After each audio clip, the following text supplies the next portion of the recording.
Okay, everyone, so this is my bookshelf. Well, my first of two bookshelves. This is my big fantasy bookshelf, and if you excuse the dogs, they're probably going to be rude and walk in and out of the frame all the time because that's what they do. But I have a second bookshelf I'll show you after. But this is where I keep most of my fantasy and sci-fi, like YA stuff. Um, my older books, like my fact books and my classics, and my middle grade and more like nostalgic stuff is kept on my other bookshelf. So I'm going to try to go cubby by cubby. And when there's my reading chair, I'm waiting to put that big blank space is going to have a map of Roshar on it. I'm just waiting for the frame to come in. So that's exciting. But I will start with the first cubby. So I should mention that I don't really have a super specific way that I organize my books. I'm not someone who does like alphabetically all the time. I don't necessarily always go by genre, but I kind of I group them sometimes in those ways, but not all the time. And I kind of just have my own feel for it. I'll sit there in front of my bookshelf and ponder with all of my books spread across the floor around me. And it takes me a little while to figure everything out. So when I'm explaining, like, this is this cubby to you, you might be a little confused, but just kind of go with it. I have ADHD, and so my brain kind of works a little bit differently, and I get distracted, and I like colors typed together, and I like things to be the same size, and my brain is a little different. So here we go. Alright guys, so I'm starting in the bottom of my bookshelf. So here are my first three cubbies that I'm going to kind of group together, because these have a lot of my YA on them, and they definitely have all of my Cassandra Clare books on them. So Cassandra Clare is someone that I read a lot of when I was in high school, and I really enjoyed those stories. So they're very nostalgic for me, and sometimes when I'm just looking for a comfort read, I'll, go back into the world of the Shadowhunters, which is just something fun, and I'm a sucker for teen angst sometimes. My feelings might have changed, though. I've read a lot more diversely in the last year, and so maybe I won't like them as much when I go back to them next time. But I really loved them before. And this is probably my favorite book on these shelves, The Giver Quartet by Lois Lowry. I don't know if any of you have read The Giver, but it is a middle grade dystopian fiction novel, and I really loved it. I read it first in 7th grade, and it was the first thing like that I'd ever read, and I think my little 7th grade brain could not handle imagining a world that didn't have music or color or love in it, and so it just intrigued me and kind of set me on this route of loving dystopian fiction and reading a lot of it as I got older. So I really love The Giver. Let's see if I can slide across the floor and not turn this into the Blair Witch Project with a shaky found footage camera. Kind of, maybe, I don't know. This cubby has a lot of my old school fantasy books in it. We have the classics like the Dark Elf trilogy, so the Drizzt books and the Dragonlance Chronicles, and my old copy of the second half of the Belgariad. Man, I love that series. I'm really a fan of old school fantasy, and I wanted to kind of group them together so that if I was in the mood for something like that, I could just look at my shelves and pick one. So I read a lot of old school fantasy when I was younger, before I kind of transitioned into YA, which seems a little weird, but that's just how it worked for me. And my little Triceratops here was a bit of an inside joke / apartment warming present from my cousin. We found it at a thrift store, and it was just so ridiculous we had to have it. So this bottom corner shelf here is a little bit of a hodgepodge. Some of my shelves end up like that because I just want to put series together, and they all have to sort of fit. It's like playing Tetris since I have so many books. So I have my George R. R. Martin books here that are kind of hidden because I'm mad at them because I just want the next book and I'm afraid it'll never happen like everybody else. And my Pratchett books, and I really love this series. Not enough people give love to the Green Rider series, and you guys should all check it out. It's more of an old school feel to it, but it has a really great protagonist, and I really love the way that Kristen Britton does relationships between characters in these books. I think they're done really well. And they don't always end up the way you think they're going to end up, so I like that bit of surprise and maturity in these books. So we'll go up a level to my atmospheric book cubby, for lack of a better term. I have my more like Russian inspired, so like The Bear and the Nightingale and Spinning Silver, and then Norse books also in here, and then I had to put all my John Gwynne together, with the exception of the Tawny Man books that are sitting there on top because I just needed a place to put them. I really love them though. I gotta give props to the old school book cover designers because I love these. Look at this. There's something so good about a old school fantasy cover. I think the newer ones are a bit too graphic designy for my taste. I love this. Okay, next shelf slide. More of my Robin Hobb. I love Robin Hobb. She was one of the first larger fantasy authors that I ever read after reading Harry Potter.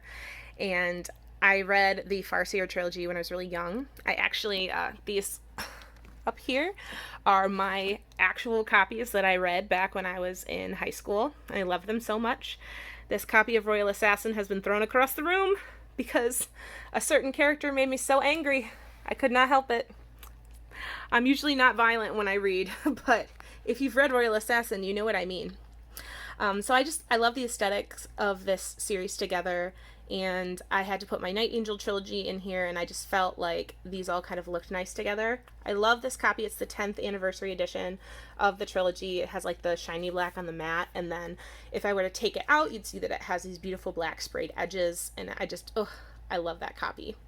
I know not as many people like the Night Angel trilogy as much as they liked the Lightbringer series, but I am out of the ordinary, I guess. All right, next shelf. Here's some more YA. This is a little bit different than my other like cheesier YA stuff, like the Cassandra Clare. I really cannot wait to read The Nature of Witches, and I love the way that the shelf looks aesthetically. I like the purples and the greens. My favorite book off the shelf is probably the Norse mythology one by Neil Gaiman. If you're into Norse mythology at all, you should check out this book. He does a really great job of telling the myths in story format, and it doesn't feel like you're reading a history textbook, so it makes it just extra fun. And this little box right here, this is actually a puzzle box that my grandfather made for me when I was a kid. And I keep it because when I was little, I used to write my wishes down on little slips of paper, and I would put them in the box because I thought that if I put them in there that they would come true. And so it just reminds me of, a younger, innocent time. All right, sliding to the next shelf. Oh, the sun is peeking in. This one's a bit of a hodgepodge too. I have my Madeline Miller books next to that mythology tome, and these are just some things that I've just grouped together, and they make a nice colorful shelf. If you have a weakness for magical libraries, you should definitely check out the Invisible Library series by Genevieve Cogman. That's up there on its side. I really loved those. They're just fun and quick reads, and I enjoyed the premise of those a lot, so you should check them out. Alright, so this is some more of my YA. These are my hardcover YA books for the most part. I have my little Belle pop figure in front of A Curse So Dark and Lonely, which is the Beauty and the Beast retelling. And then East is one of my favorite books. I think I've mentioned that before. Very atmospheric, based on a fairy tale. And then these ones, I think most people know the name Libba Bray. She's known for her Diviner series, but I really enjoyed this trilogy that was written a lot earlier, The Great and Terrible Beauty. It's a Victorian, like dark academia set at a boarding school, and they're just really well done and fun. So I suggest those for anyone who enjoys like YA dark academia. Going up one to my actual dark academia / dark books shelf. This is probably my favorite one that I have put together aesthetically Well, maybe this one and the next one. But this just has all of my darker themed books and the black covers. It's just so pretty. Really loved Ninth House. And Vita Nostra, which is a Russian translated dark academia book, which kind of is a bit trippy. So if you like that kind of thing, I definitely check that out. Moving to my first sci-fi shelf over here. This is my like hardcover sci-fi. This one's so pretty. The Skyward hardcovers are just gorgeous, and even though I hate the Sleep in a Sea of Stars cover, I think the spine does look pretty. I just wish it had the name of the book on it. And then I have that beautiful collector's edition of Dune, which was so graciously gifted to me by Brett, so thank you. I believe up here I have Contact, and then the first two in the Hyperion Canticle. So I love my classic sci-fi, and then I had to have my sonic screwdriver on one of my sci-fi shelves. So this is the transtemporal screwdriver, and it is from a comic. And so this one is a steampunk screwdriver, and it actually works on wood. So if you are a Doctor Who fan, you'll know why that's cool. Next shelf. This is mostly YA. A Master of Jinn is not, so I'm going to move that. This was a gift from Katrina, so thank you so much. And this has my like bit older YA. Some of them are a little YA smutty. So we have the From Blood and Ash and like the Cruel Prince. I've not read either of those yet. I have not plucked up the courage yet. I'm waiting to read From Blood and Ash with Greg when he has to do it for one of his subscriber events. And I love the Six of Crows duology. So that is this shelf. I forgot that I left that book out, but it is beautiful. Isn't the Ember Blade pretty? This shelf is more fantasy, more hodgepodge, but I have some of my self-pub books, so Elliot Brooks's novel and Dreams of the Dying. I'm really looking forward to reading more self-pub. It's something that I want to challenge myself to do more of, which is something that kind of makes me a little bit nervous because I usually want to know that I'm going to like something before I go into it. Can't always be the case, so I'm going to try and branch out soon. Moving along. This one actually has like a sort of a theme to it, unlike a lot of my other shelves. So this one, I wanted to group my like Asian-inspired fantasy books together. So we have the Poppy War, and we have the Greenbone Saga, and then up there, the Forest of a Thousand Lanterns. If you haven't heard of that, that is a YA Asian-inspired retelling. I think it's Chinese-inspired retelling of the Evil Queen story from Snow White. Oh, and it's really cool. I've not read the second one. I know the second one came out, but it was really cool. And then I'm going to try the Black Company one of these days, guys. One of these days. Elevator up. Here is my manga slash comic book slash middle grade shelf, I guess. I'm looking forward to reading more Vinland Saga. These are really cool. If you like video games, I would check out Sufficiently Advanced Magic, the Arcane Ascension novels. They are part of a sub-genre called Lit RPG. And so it's basically a book written in role-playing game style. But it doesn't feel contrived or too cheesy like I feel the Dragonlance Chronicles can be. And then I have my favorite Dumbledore quote down here. It is our choices that show what we truly are far more than our abilities. Dumbledore has some really great quotes, guys. So, this is my first Sanderson shelf. This is my Cosmere / Stormlight Archive shelf. Those books are so beautiful. I cannot wait to have the 5th and final part of the first arc in my hands in 2 years. Ooh, it's going to be a long wait. And then I also have my Patrick Rothfuss books up there. And I think that's my copy of Tigana. Patrick Rothfuss is hiding because I'm mad at him. Okay, so this is my middle shelf, like my very middle of the entire bookshelf, and I wanted it to be very colorful and pretty and have some of my favorite stuff on it. So of course I had to have my Books of Babel series on here, and then I have my beautiful covers for the Wayward Children series, and I can't wait to read the Winnowing Flame trilogy, and those are just so colorful and beautiful in the middle there by Jen Williams. I've heard nothing but good things. That little manatee dude I got from the Cincinnati Zoo when I went down there on a trip with a friend. We went to see a Broadway show called Something's Rotten. It was so much fun. Here is one of my other sci-fi shelves. Oh, let me move my candle and my owl over there. This is more traditional sci-fi. Some of my like Red Rising, my Foundation books, the Andy Weir ones, which are all like hardcore space sci-fi. And then up here, I have Ender's Game and Ringworld, more classics. If you haven't read Ender's Game, what are you doing with your life? And my favorite from the shelf is probably honestly Ready Player One. I know a lot of people feel sort of similar to me, at least those who are my age and maybe a little bit older, that all of the Easter eggs and references that are in Ready Player One, it just feels like it was almost written for me. And it's so comforting and so much fun. And they totally botched the movie. I feel like they assassinated Wade's character, and it was like they changed all the references, and it just wasn't as fun. But I still love the book. Here's my other sci-fi shelf. This one's kind of a hodgepodge.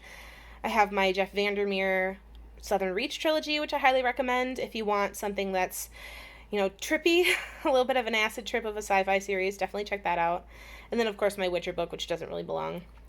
Out of this shelf, I really highly recommend carbide tipped pens. I don't usually read short stories, but this is a hard science fiction short story collection. And the first story in this, it's like The Blue Afternoon That Lasted Forever, I believe is what it's called. My favorite short story I've ever read. It never ceases to make me cry. It's so moving and so meaningful. Oh, I just think if you can find it anywhere, read it. Just do it. Just do it and let me know if you loved it. Up one more is one of my like mass market paperback shelves for some of my fantasy books. Behind this growler, which is from my favorite brewery in the up north portion of Michigan, I have my Mark Lawrence stuff. I super loved the Book of the Ancestor. Nona is awesome. I haven't read Girl in the Stars yet, but I think I'm going to love it because I love that world that Mark Lawrence created. He's just so inventive with that. And then, of course, I have my Lord of the Rings books. And I have this like candle set that has like Lord of the Rings themed candles, and they're just so fun and they smell so wonderful. It's like walking in the middle of Hobbiton. So I had to put that up there with them. Oh, I left this out here again. So this is my Jim Butcher shelf, for lack of a better term. I just tried to group some of my more urban fantasies here. Questland is definitely more of an urban fantasy. And then the Subtle Knife, Golden Compass, Amber Spyglass, all those Philip Pullman books, they kind of straddle the line between urban fantasy and high fantasy. I loved those. That's why they look beaten to heck, because I read them when I was younger. Cool thing about this, most of my Dresden Files books are from used bookstores, but this one is not, because I got to meet Jim Butcher and got this signed by him. He was really, really cool. He did a reading from Peace Talks, and he's just quirky and fun and really animated when he reads from his writing, and so that was a cool experience. And this mug here is one of my favorite trinkets on my bookshelf.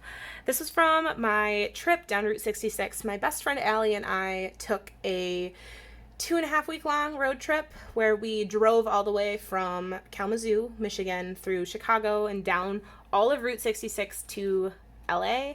Then we drove all the way up the Pacific Coast Highway to Portland, Oregon, like all the way up the coast of California. It was beautiful. And then we drove across the northern part of the US through like Yellowstone and the Badlands and through the Upper Peninsula of Michigan, and it was just so much fun. I saw so much of the country. It was eye-opening and beautiful, and it was one of the coolest things I think I've ever done. And so I love being reminded of that when I look at my bookshelf. Over here is kind of my more hard-hitting, like the big series that are in fantasy right now. So you have my Wheel of Time books, I have the First Law, and then the beginning of my Malazan series, which I'm a little intimidated to start, but also excited. And my little trinket on here is a hockey puck from my undergrad institution.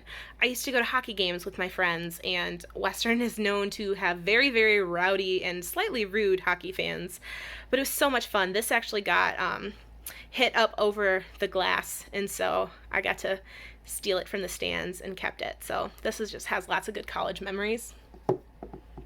Stay there. Here is my second Sanderson shelf. If you can't tell, I love Warbreaker. I have 3 copies here and a 4th one's packed away somewhere. I'm a huge Sanderson fan. He's probably my favorite author as of right now. I know a lot of people think he's overhyped, but I just love how rigid his magic systems are. I'm a scientist. I love that kind of stuff, so I love his work. And then my little dude here, my owl, who's looking a little rough around the edges. This is actually really old. I got this when I was 10. It's made out of coal, and my dad's side of the family is from Pennsylvania, and they were coal miners in a tiny little town. And so I got this the first time I ever went to visit them and meet them. And so it just reminds me of my family. And then my last cubby on the shelf is what I have dubbed the Allen cubby. And so I have all my Daniel Abraham books. You can see behind my copy of Guns of the Dawn. My shameful copy of Autumn War that is smaller than my other ones. And then all my Adrian Tchaikovsky books, which I can't wait to start Autumn of the Apt next month. And I've already started reading Cage of Souls. It's beautiful and wonderful. I just wanted to show it off, so I had to put it back in my bookshelf. But that's it for this shelf, my fantasy and sci-fi shelf all around here. Okay guys, so here is part 2 of my bookshelf tour. Just give you a slow pan down. This is my second bookshelf that I just finished putting together today. And so I'm just going to start from the top and work my way down. So up on top is my Jane Austen collection because I have no idea where I can fit it in. But isn't it pretty? I love it. It's a word cloud one, and it's really cool. So this is just a whole bunch of stuff. So this is my big series of mass market paperbacks that I couldn't really fit anywhere. So yes, I have a second set of the Deathgate Cycle books that I had previously. This is all of them. Thankfully, my hardcovers was missing Elvin's Star. And then my Ted Williams. This is a lot more old fantasy, so I have the ones from Future King as well.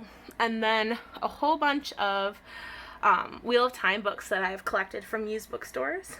And then my Belgariad books, my old copy of Wayfarer's Redemption, and then this is all of my Redwall books. I don't have all of them yet. Some of them got lost in the 15 years since I've read them, but I found these really awesome first mass market production prints of Redwall, Mossflower, and Mattimo, which were pretty cool. And I just realized I have 3 copies of Mossflower, which is absolutely ridiculous, but one of them was a library copy. And then trying to think if I have a favorite Redwall book. My favorite's probably Legend of Luke, which where is that? Oh, way down there. And this book is probably my most cherished book on this shelf. I think I've mentioned it before. This was one of my dad's books, and it is Preston and Child, so it's like a mystery. And one of the sweetest things about this book is that my dad left a bookmark in it, and this bookmark is actually from my high school production of The Music Man. It was his ticket from when he went, and I didn't know that he kept it. So it's just something that I found the other day when I was unpacking his books, and it made me cry. This is kind of a weird shelf. So I have Stephen King and my nerdy Stargate books that I just found at a used bookstore. Agatha Christie. These are really great. I've talked about the Cushio books before. These are not for young readers, and excuse how destroyed that one was. Just pretend that doesn't exist for my shame. But I love these books. I'm not going to be able to dig this out, but that one's signed. I met Jacqueline Carey at my favorite used bookstore back in Kalamazoo, and she is wonderful. And then over here we have some young classics. Oh my gosh. For all of you who have met my friend Brianna, she is trying to get me to read Regency Romance. But these are my high school favorites that I refuse to give up, except for Beach Read. That was new one this year.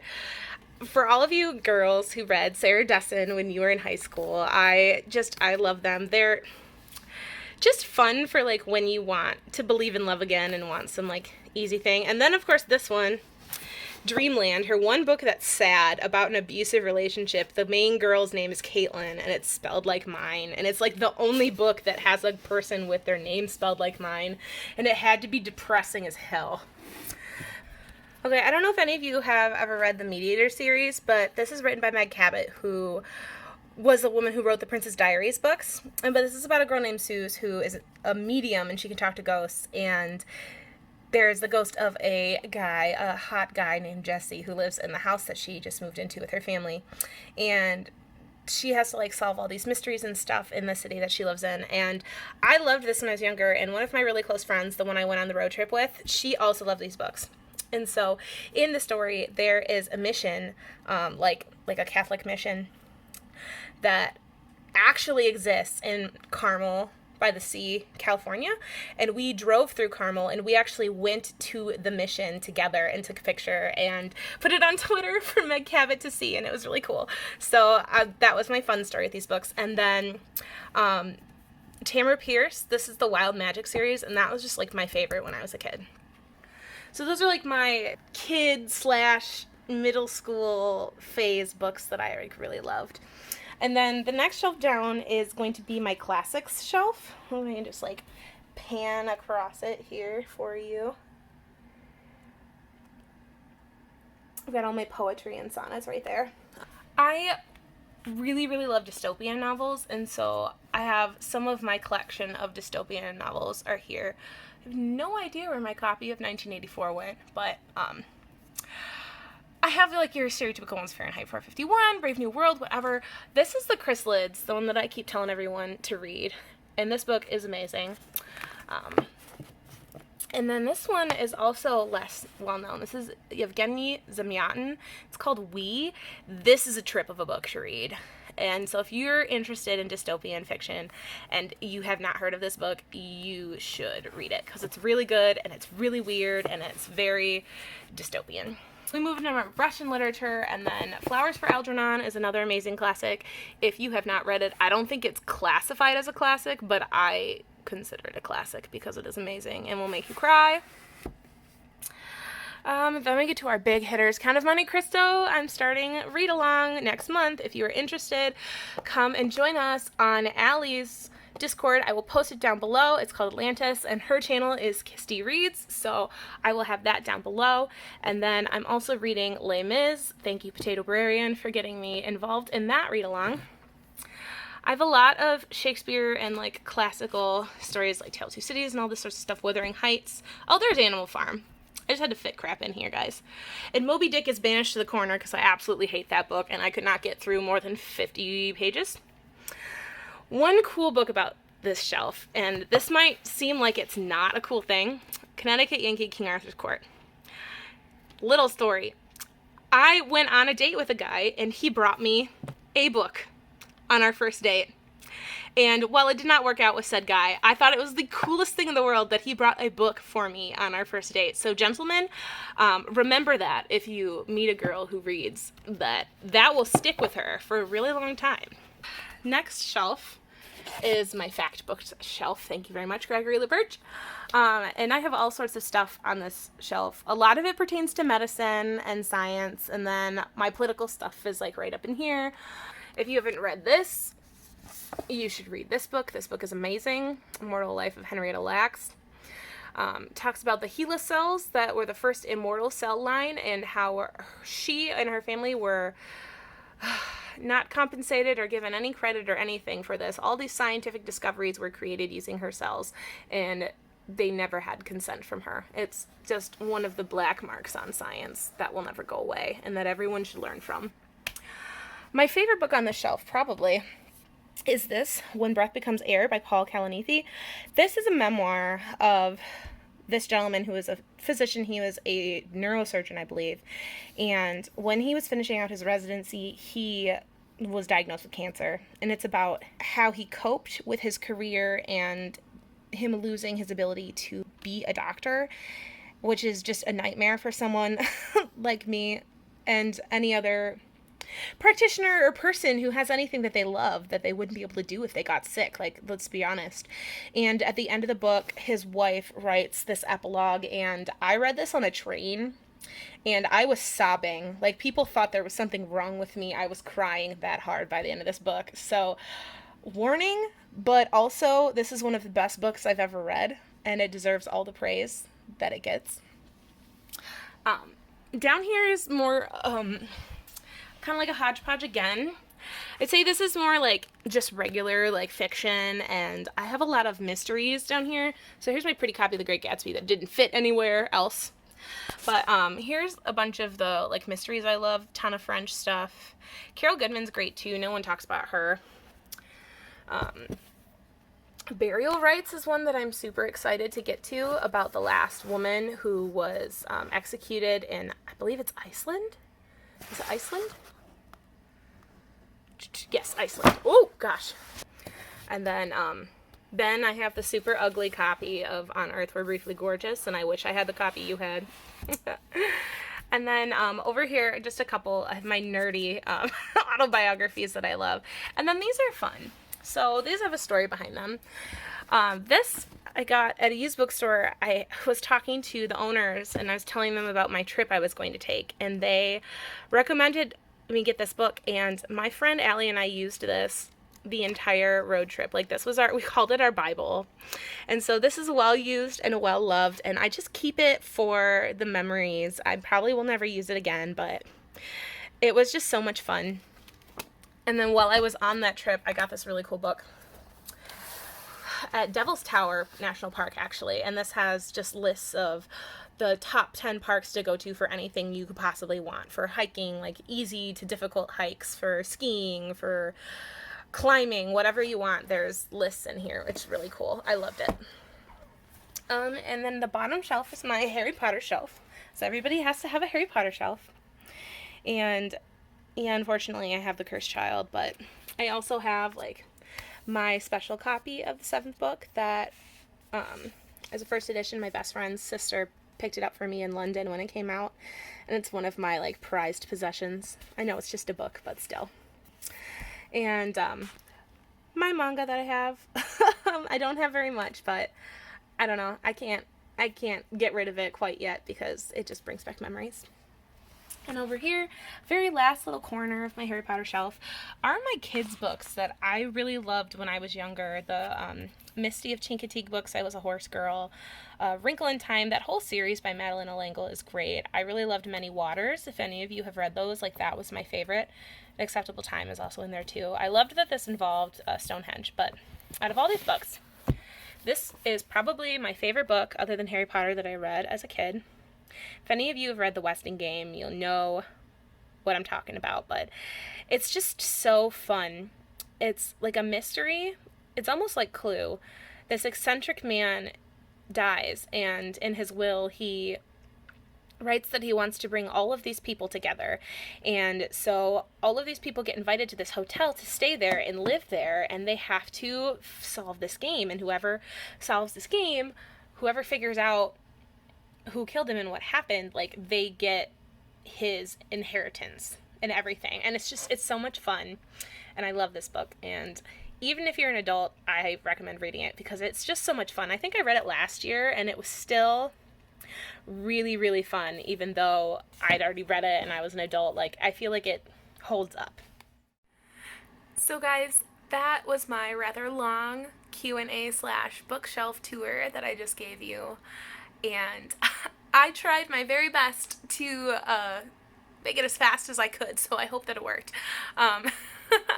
I really love sharing my books with you guys, and I feel like a reader treasures their books so much that if you do get to share your collection with someone else and tell them all of your stories about when you read them and how you got them and why you love them, it's almost like sharing a little bit of yourself. So tonight I shared pieces of myself with you, and I hope you enjoyed yourself. I had so much fun, and I just want to thank everyone for watching and everyone for subscribing, because that's what the celebration is for. Thank you guys so much. I feel honored to have, anyone who wants to listen to what I have to say, and to have so many strangers and now friends who want to listen to me and converse about books. It's wonderful, and I thank you so much. I hope you guys have a wonderful evening.